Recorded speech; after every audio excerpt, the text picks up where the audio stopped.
Welcome to episode 55. I'm Stuart McCullough, I'm the CEO of VHIA. And starting with this week's industrial roundup, and in particular with community health. Community health remains in an intense period of bargaining. With respect to allied health professionals, the parties went to conciliation at the Fair Work Commission, and there is now some facilitated interest-based bargaining for that agreement to occur. It'll be interesting to see how that process goes, but we think that that will be a useful means by which to continue bargaining for that group, given that there are a larger number of outstanding items for that agreement than for the other agreements, which are much closer to completion. With respect to health services, the ballot for the doctors' agreement concludes on Friday the 23rd of March. We'll be announcing the result as soon as that is available. We are currently preparing some implementation material, and we will be planning for an EBA forum within the coming month. In terms of health and allied, VHIA hosted a security review reference group meeting on Friday the 15th of March to progress that process. On the 21st of March, VHIA hosted the monthly SDP-PWG with the HW and DHHS.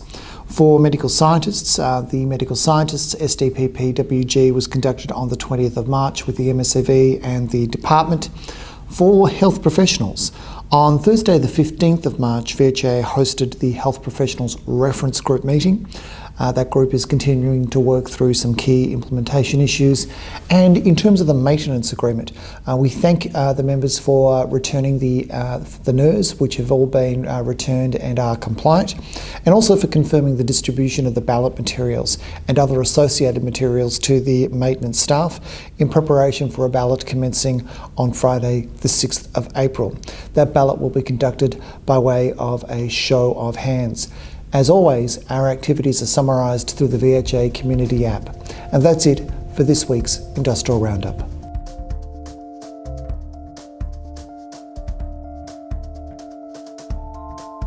Welcome to the weekly update, where we go in depth with a particular subject. And joining me for this week's discussion is Industrial Relations Consultant Yvonne Urpis. Welcome, Yvonne. Thank you, Stuart. Yvonne, you know how this works. We have a clue that suggests the subject for today's discussion. Would you be kind enough to reveal this week's clue? Sure. And for the benefit of those watching, let's hold that up. For the benefit of those who are listening rather than watching this particular broadcast, could you describe the object? It's an album. It's from the Tyroleans. I think Tyroleans. Oh, well, that's a bit hard. Tyroleans. And based on that album cover and that particularly, I think, fetching picture, what would you say that the subject matter for this week's discussion is? God, I have no idea as usual. No, none. Zero. Not even prepared to have a guess? No. I like the fact that this guy is called Helmet, but this guy should be called Helmet, having regard for his appearance. These guys, the Tyroleans, were effectively the Belgian Bee Gees of their time. Yeah. They also performed at the Cuckoo restaurant. Did they? They did.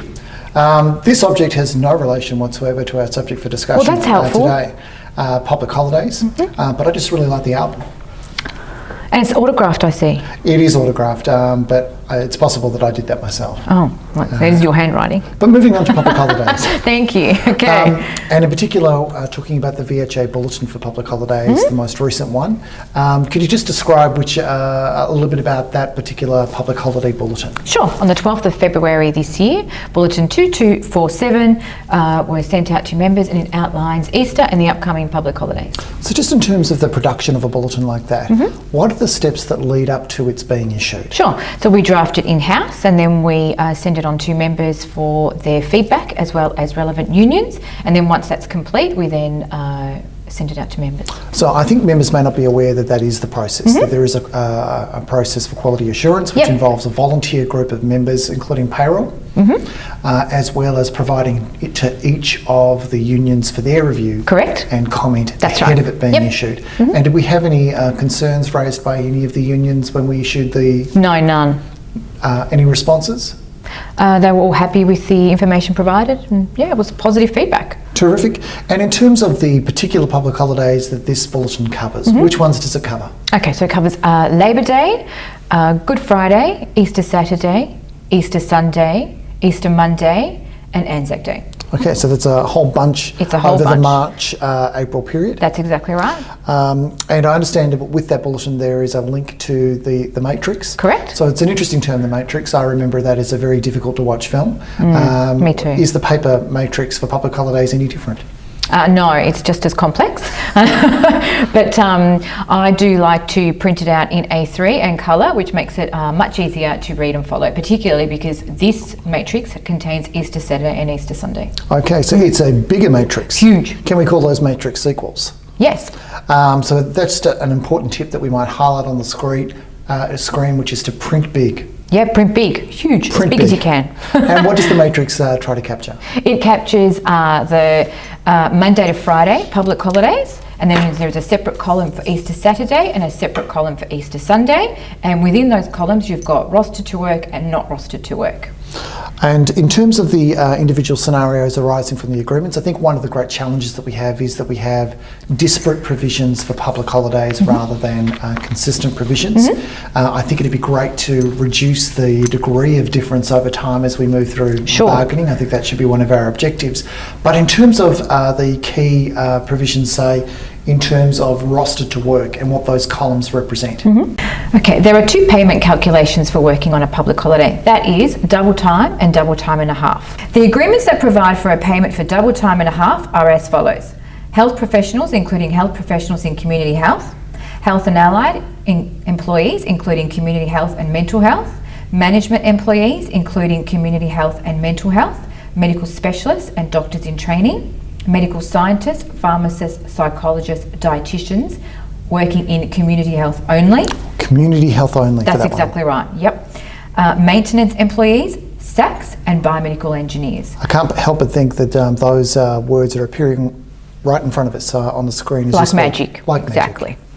The agreements that provide for a payment of double time are as follows. General nurses and midwives, mental health nurses and PSOs, health professionals in mental health, and medical scientists, pharmacists, psychologists, dietitians, etc., working in public sector only. So those people with an eye for detail will notice that there are some changes that have occurred, particularly the medical scientists one. Correct.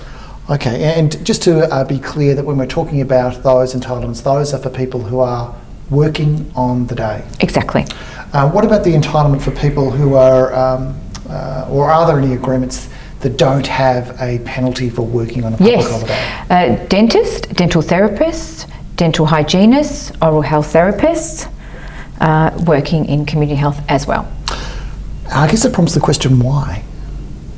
I think it's because the agreements don't pick up on the fact that they're working on public holidays, because primarily they don't work public holidays. I think it doesn't contemplate that Correct. they would ever work. Yes, that's right. I'm mindful that there is a provision under the Fair Work Act which talks about people have a right to refuse to work on a public holiday. Indeed. Or reasonably refuse, and some of the factors include whether or not they're getting a penalty. That's right. So the fact that there's not a penalty prescribed in the heightened circumstances that you were requiring someone to work on that day, thought perhaps would need to be given to what arrangement would apply. That's right. Perhaps in addition to what the agreements prescribe. Yep, absolutely. Is there any flexibility or element of choice as to how people are compensated for working on a public holiday? Definitely. So say for example in the health professionals agreement, they can receive 1 day's pay, and then they can elect to get either 1.5 days pay, 1.5 days time in lieu, 1.5 day added to their annual leave, etc. So you use the term elect. Yes. Whose election? The employees. Okay, so just to be clear, the employee has flexibility, yes, as opposed to the employer determining That's right. it will only be done in one That's particular right. way. Yep. And is there a default in the event that an election is not made? It would be paid. So that's an example from the Allied Health Professionals Agreement. I take it that other agreements also have some flexibility in some instances? Yes, they sure do, and it's outlined in the matrix. So go to the matrix for additional Absolutely. details where there are options for flexibility. Yep. What about casuals who are working on a public holiday? Do they receive any additional benefit? Some agreements provide for additional benefits, some do not. So the agreements that provide for 175% for working on a public holiday are as follows. Health professionals, including health professionals in community health and mental health, health and allied employees, including community health and mental health, management employees, including community health and mental health, and medical scientists, pharmacists, psychologists, dietitians, working in community health only. Again, we've got our big flashing sign on the bottom, community health only. That's right. And the agreements that provide for 1.25 times 2 and 1.25 times 2.5, so being 250% and 312.5% respectively, are as follows. General nurses and midwives, mental health nurses and PSOs, and medical scientists, pharmacists, psychologists, dietitians, etc., working in public sector. So that's a change for the medical scientists. Yes, that's right. It's a relatively new change. Yes, it is. And there'll be there's a bulletin just drawing attention to that change. Correct. That's just been issued. That's exactly right. Just in terms of these other agreements, other agreements are also addressed in the matrix with respect to casuals working on public holidays.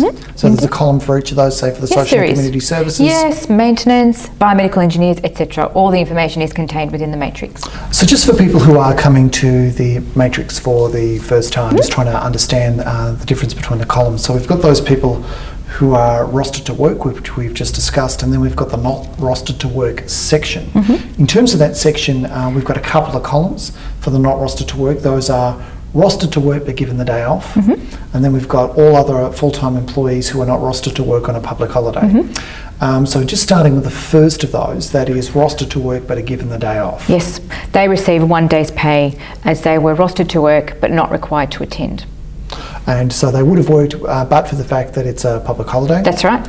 And where does that entitlement connect to? That comes from section 116 of the National Employment Standards. And in terms of those people, all other full-time employees who are not rostered to work on a public holiday, presumably it might fall on a day that they don't ordinarily work. Yes, they get the rostered day off benefit, being 1 times ordinary pay or 1.5 times ordinary pay, and they are as follows. So the agreements that allow for 1.5 days pay are health professionals, including health professionals in community health, health and allied employees, including community health and mental health, medical scientists, pharmacists, psychologists, dietitians working in community health only, and payment for 1 day's pay are general nurses and midwives, mental health nurses and PSOs, health professionals in mental health, medical specialists and doctors in training, management employees including community health and mental health, biomedical engineers and medical scientists, pharmacists, psychologists, dietitians, etc. working in public sector only. I have to ask the question, so what do you think of the font? Tiny. Tiny? Yeah. I would like to mix up the font a little bit, perhaps a little bit of... I think it's hard enough to read as it is. If I included a different font, it might challenge. on the screen. I think on the screen we could have something like sans serif or just mix it up a little. Maybe what about wingdings? Wingdings is a very popular favourite. And indeed, I think if we put it in wingdings, that might add clarity, which is something that it can't often be why not? said. It's confusing anyway, exactly. Indeed. I think one of the things that people would appreciate some more detail on are pro rata payments and to whom they apply. Yes, definitely. So a pro rata payment is for part-time employees, and they apply for when they are not rostered to work at the public holiday. So obviously if they're rostered to work, they get the appropriate benefit, but if they're not rostered to work, they usually get an average. So how that is worked out, for example, they 24 hours a week divided by 38, multiplied by the usual shift length, and you get 5.05 hours, and that is what's paid on the public holiday if they're rostered off. So just to be clear, the 24 hours you refer to is an example of the number of part-time hours per week. That's right. Yep. So if somebody's part-time hours were 18, you would it would be 18 divided by 38. And which agreements does that pro rata approach apply to? Certainly, that applies to nurses and mental health nurses, medical scientists, pharmacists, psychologists, dietitians, including community health, and biomedical engineers. So that leads to the question, do all part-time employees who are not rostered to work receive a pro rata payment? That's correct, yes. So you could never work the day and still be entitled to a pro rata benefit. Under all agreements or just those agreements? Those agreements that I just outlined. Those agreements only. So which employees, where an employee has worked 50% or more of that day over the past 6 months, do they receive a benefit for a public holiday? Yes. And how is that calculated? Yep, there are certain agreements that do pick that up, and they are as follows. Health and allied, including community health and mental health, they receive 1.5 days pay based on if the employer has worked 50% or more of the day over the past 6 months, and employees who receive 1 day's pay if the employee has worked 50% or more of that day over the past 6 months are management employees, including community health and mental health, and health professionals working in community health. So just in terms of that 50% formula, really that's a means by which to test or determine that somebody who doesn't have fixed days, whether they can be treated as having ordinarily worked on that day. That's right. Yep. So it's just a mechanism by which to test that. That's right. What about, are there any agreements that don't have clarity on that question? Yes, there is health professionals, including mental health. There is no clear guidelines. However, we do suggest that you use the 50% rule, and they would receive 1.5 days pay based on if they've worked 50% or more of that day over the past 6 months. So the matrix has a lot more details, but it also, crucially, what it does have is it refers to the clause references. Exactly, that's very handy. So it takes you back to the agreement. Yep, absolutely. So what are some of the common questions that arise with respect to public holidays and say how that interacts with something like sick leave? Sure. If an employee was to fall sick on a public holiday, they would be paid public holiday, not sick leave. And this stems from Section 98 of the National Employment Standards. So Section 98 of the National Employment Standards basically sets a rule. That's right. That if you are sick on a public holiday, you're paid it as a public holiday, not as sick leave. That's right. Yep. What about annual leave? That's the next obvious question. Yeah, sure. So if a public holiday falls during a period of their annual leave, they are taken not to be on annual leave for that day and paid public holiday instead. There are a couple of particular things to cover so far as Easter is concerned. Indeed. And just starting with Easter Saturday, which is something that is been in place for our sector for a long period of time, but it's out of kilter, I guess, with the rest of the community. Yeah. We've long had an Easter Saturday provision. Yep. By the same token, health services and community health have traditionally had more flexible operating hours than the rest of the community, although the community has caught up over time. But just to go through the Easter Saturday entitlement, if you could. Yeah, of course. So Easter Saturday, if they work on Easter Saturday, it's no different to any other public holiday. It's quite straightforward. It's when they're not rostered to work that actually brings up a little bit of confusion, because it could apply, say for example, if they work Monday to Friday, they get an extra day's pay for a day that they would never work. In some agreements. In some agreements, and they are as follows.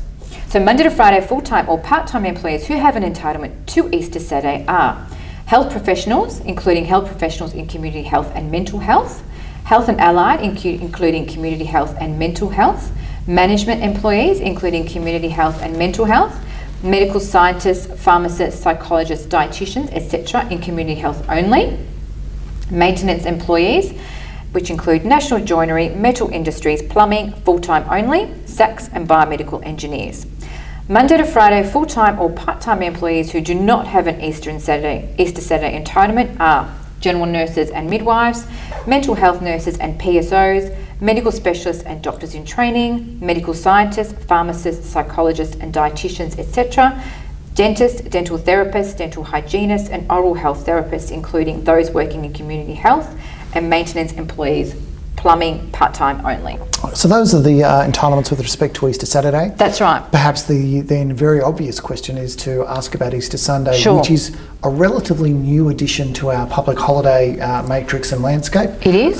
What has changed with regards to Easter Sunday? Yep. On the 17th of February 2015, the Victorian Government declared Easter Sunday as a public holiday. Now, was that the only additional public holiday that was identified? Yes. Are there other additional public holidays that have been added over the last couple of years? Yes, that would be grand final leave. And so that's a public holiday the day before the grand final? That's right. Do you think it's likely that there'll be other public holidays to recognise perhaps less popular sports? As in? Darts. Perhaps. I think the campaign should start here. Okay. But coming What back sport? to darts, MMA, that kind of thing. Perhaps those two sports combined, ideally. Coming back to Easter Sunday though. Coming back to Easter Sunday and the introduction of that, how does that work under the agreements? Easter Sunday. Easter Sunday is a lot more simpler than Easter Saturday. Easter Saturday is more complex in that it is addressed specifically in the agreements. However, Easter Sunday is just a normal public holiday falling on a weekend. So regular rules apply rather than special rules for Easter Sunday. Exactly. So the agreements attract the following payments. Monday to Friday, full-time or part-time employees who have an Easter Saturday entitlement. That means that they must work every day, Monday through to Friday. Health and allied, including community health and mental health, full-time only. Part-timers must satisfy the 50% rule. Management and employees, including community health and mental health, full-time only. Part-time must satisfy the 50% rule. Medical scientists, pharmacists, psychologists, dietitians, etc. in community health only, full-time only. Part-time will receive a pro rata payment. Biomedical engineers, part-time only, will receive a pro rata benefit. Mental health nurses and PSOs, part-time only, will receive a pro-rata benefit. Monday to Friday, full-time or part-time employees who do not have an Easter Sunday entitlement, health professionals, including health professionals in community health and mental health, general nurses and midwives, medical specialists and doctors in training, medical scientists, pharmacists, psychologists and dietitians, etc., dentists, dental therapists, dental hygienists and oral health therapists, including those working in community health, maintenance employees, SACs, biomedical engineers full-time only, and mental health nurses and PSOs full-time only. I'll admit when we started this discussion I was worried it might be complex. But, do you think? I do think. And now you're sure? It's very helpful information, I must say, but it doesn't quite get me ready for a public holiday. The thing that really helps me prepare for a public holiday is music. Oh. So I'd like to thank you for taking us through the public holiday matrix, Yvonne, and perhaps we'll go out with a little bit of music from the Tyroleans and a Feast of Music song, yodel and dance. Perfect. I'm not really sure how they capture the dance on a record, but I'm sure people can make up their own mind. Sure. As Helmut, Rudy and Hans. And Stuart, thank you for introducing us to the Tyroleans, a band that I could barely pronounce. You are very welcome.